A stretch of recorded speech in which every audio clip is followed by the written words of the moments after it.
May it please the court, my name is Cindy Frantz, my husband Marty Frantz, and we are the appellants. And this is our first time representing ourselves in any court ever in our 4 decades of being together, and it's a great privilege, but it's a little scary. The case before the Supreme Court is about whether or not we can defend ourselves against the bank's attack on our personal assets called privity. If my husband and I are not allowed to defend ourselves, then the bank can reaffirm their taking of the loan collateral valued at $5.5 million, reaffirm taking our personal assets valued at $10 million, plus a $9 million judgment for a total of $24.5 million to satisfy the $4.5 million loan that's in dispute. I know you have our brief in front of you and have read it. So rather than to just reiterate that, I'm going to give you some background that will show that we do have privity in this case. Marty and I are longtime Idaho residents. We've developed and built over $160 million in multifamily assisted living and healthcare housing. During good times, Idaho Independent Bank was our favorite bank. However, they got into deep trouble with the FDIC, and 2 years into the Great Recession, the founder and CEO took over our loan account and began engaging in deplorable loan practices. He was no longer the friendly banker that we once knew. While we have nothing but praise for the frontline tellers and the retail managers, the CEO turned out to be a wolf in sheep's clothing. Over a year into the recession, we were in excellent financial condition with over $6 million cash in our name. We carried only one recourse loan of $4.5 million with Idaho Independent Bank. After the recession began, we had offered to pay down the IIB loan and could have paid it off. But the bank ultimately said that wasn't necessary, that they would continue lending to us because of our great strength and history with the bank. By mid-2010, IIB stock then plummeted from $33 a share to $2 a share. In a mad scramble to save themselves, IIB broke its promise and not only stopped working with their top customers, they began extorting them by manipulating loans into default.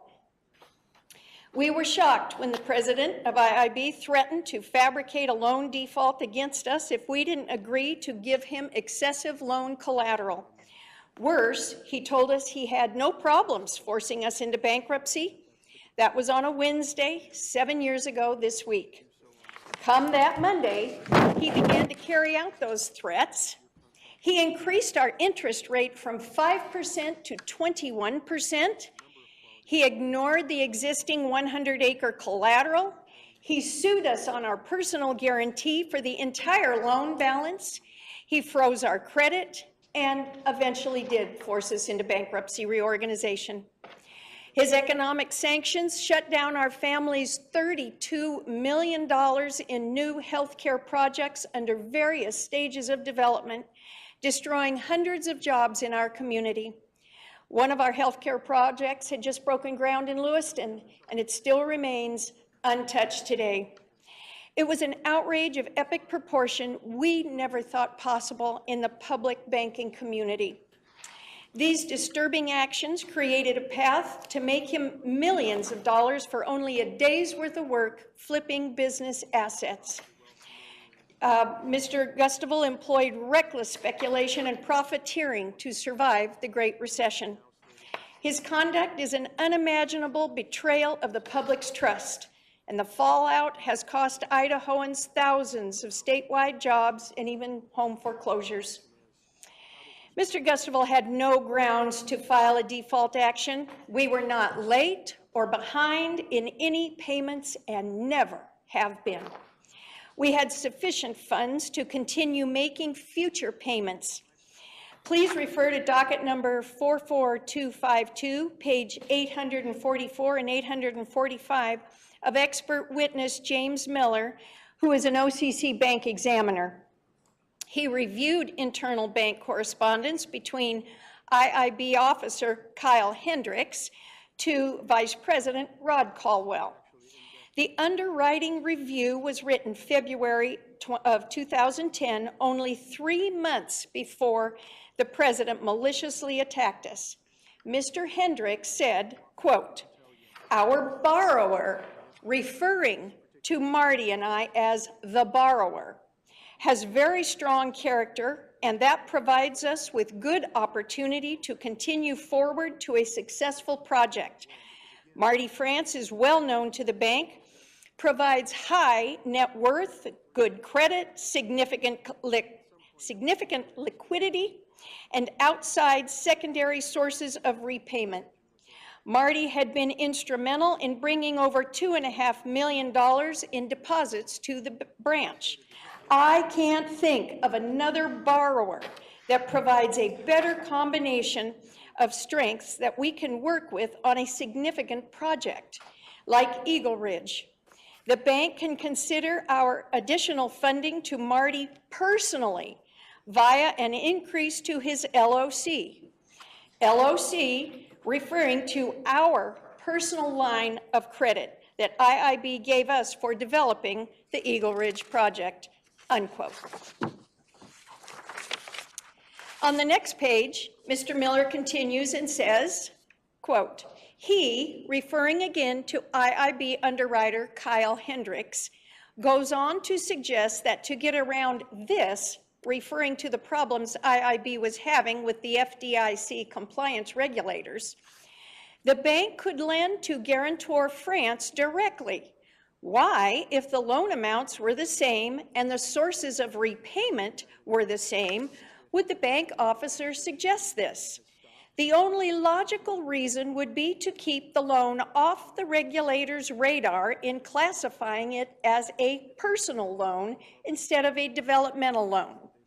Again, this is strong evidence that the bank was greatly concerned about its financial appearance to outside regulators and shareholders at the expense of Eagle Ridge and the Frantz guarantors," unquote. Mr. Gustafel ignored recommendations by his own bank underwriter.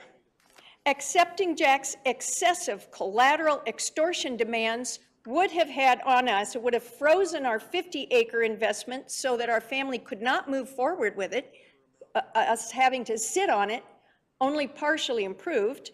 It delayed our ability to complete our conservation easement, which was valued at $3 million. That was nearly in place. It delayed our retirement home plans there in the community, and it killed a lot more jobs in our community. And it wouldn't have ended there. Nonetheless, we continued making timely monthly payments on other loans we had with the bank. During the following year, we invested an additional $100,000 of our own cash into the family Eagle Ridge property, believing that Jack Gustafel would calm down and cure his spurious lawsuit and properly reset the loan so we could begin making payments again. IIB's mortgage stated our personal guarantee was secured by collateral. The bank could not sue us personally until after a foreclosure. Jack fabricated the default and never did foreclose until 5 years later, long after his sanctions had ruined our business. The bank's mortgage agreement, and this is docket 44252, page 350 and page 354. And the bank's mortgage agreement stated in bold caps, "This mortgage is given to secure guarantees and all other instruments, agreements, and documents, whether now or hereafter existing, executed in connection with the indebtedness," unquote. Mortgage personal guarantees are either secured or unsecured. Ours was secured by the collateral, so the bank could not sue us personally before offsetting the value of the 100-acre collateral. He did it anyway. If they had honored their mortgage agreement and offset the value of the collateral against the loan, well, the bank would have owed us about $1 million. To cover up the bank's horrendous blunder, they have spent upwards of $2 million in legal prowess fabricating complex false allegations to distract from the real issue. Our family businesses had created about 5,000 jobs over 3 decades, up until Mr. Gustafel got in deep trouble and began employing economic sanctions. Eventually, our only option was to file for bankruptcy reorganization. Since then, IIB has managed to take possession of everything Marty and I have built up over 40 years from scratch. Our businesses, our home, our cars, and other property with a net value of $10 million. We have nothing left but the clothes on our back, and we had never, ever missed a payment in 4 decades of a career on any loan. Most disturbing, bound by Jack's continuing economic sanctions today, we can never again access credit. We can no longer contribute thousands of jobs to the American economy for the rest of our lives. We might be able to get hired at Walmart or Home Depot. Now, the 50 acres was in our name personally, not Eagle Ridge. The IIB $300,000 credit line used for the 104 acres project was in our name personally, not Eagle Ridge, which the bank loan officers proposed to increase to $3.8 million to get the loan off of the FDIC regulators' radar screen. You can see that these matters are about us. We have privity. My conclusion, we had never been late nor missed a payment in our entire 35-year career on over $120 million in loans. We even had more money in cash than we were borrowing and had offered to substantially pay down the loan after the recession. Mr. Gustafel became very frustrated and angry due to his troubles with the FDIC and resorted to taking it out on us. The bank abused their charter granted to them by Congress to serve the public interest. They covered up their horrific mistake by using that same congressional money privilege to fund upwards of $2 million in legal harassment and extortion campaigns, attempting to force us to sign non-disparagement agreements, preventing us from telling this important story. Had we been doing business with a banker who had obtained TARP funds instead of turning on its customers to offset their troubled status, this never would have happened. I'd like to turn the time back over to the court. Thank you, unless you have any questions. None, thank you. Okay.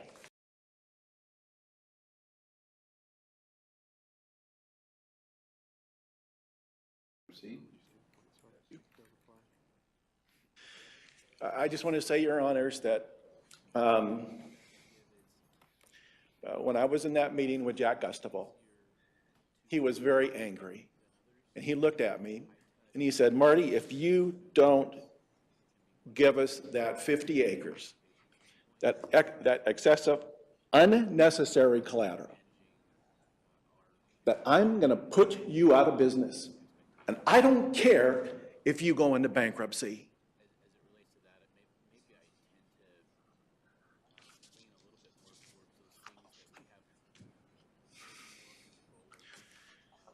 I turn over the time to the court, or to my wife. Very well. So, in conclusion, Your Honors, we have not lied or been fraudulent. We have proof for everything we have said. IIB has twisted the facts. Jack Gustafel knew we were fully capable and willing to repay the loan. The truth was we were in excellent financial condition and the bank was in terrible financial shape. I would like to refer the court to docket number 44252, page 875 and page 876. It's of expert witness Scott Gibson. 3 banking expert witnesses independently evaluated IIB's bank documents, mortgages, and correspondence. They came to similar conclusions.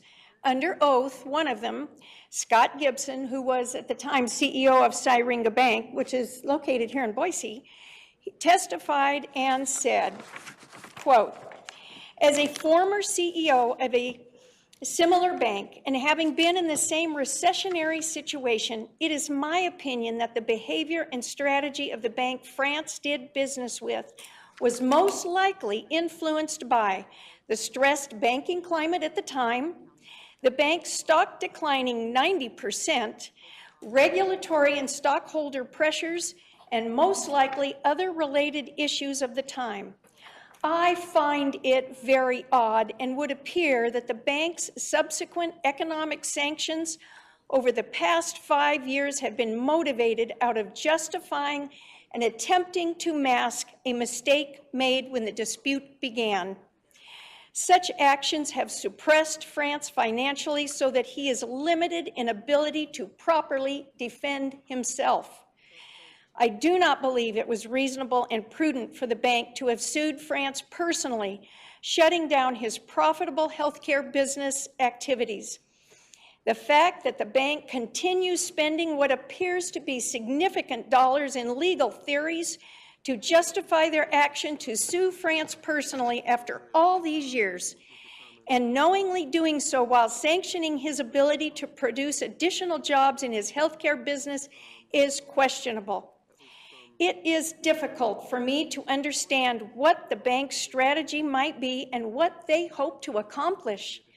This situation and many more like it have made the Great Recession far worse than it needs to be and are contributing factors to our current national debt. It is my hope that necessary changes will occur in the banking and regulatory arenas to avoid these types of scenarios prior to the next recession. In the meantime, would it not be best to put the hundreds of small, profitable business owners like Frantz back to work as soon as possible and to give the rest of us a hand to pay down the nation's mounting debt? Unquote. Oh, I'm sorry. If this court finds for the bank, IIB will reaffirm its claim on $24 million of our assets and judgments. That is 5 times the original $4.5 million loan. It would result in continued economic sanctions against us for the rest of our lives. We would never again have a chance to contribute to Idaho's economy.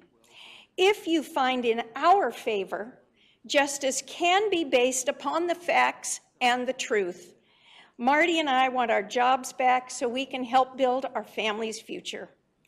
Civil Court Judge Christensen was presented with distorted facts,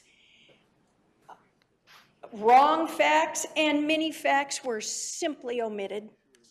Please overturn the judgment against us and the summary judgment and remand this back to the civil court so the judge can make an accurate decision.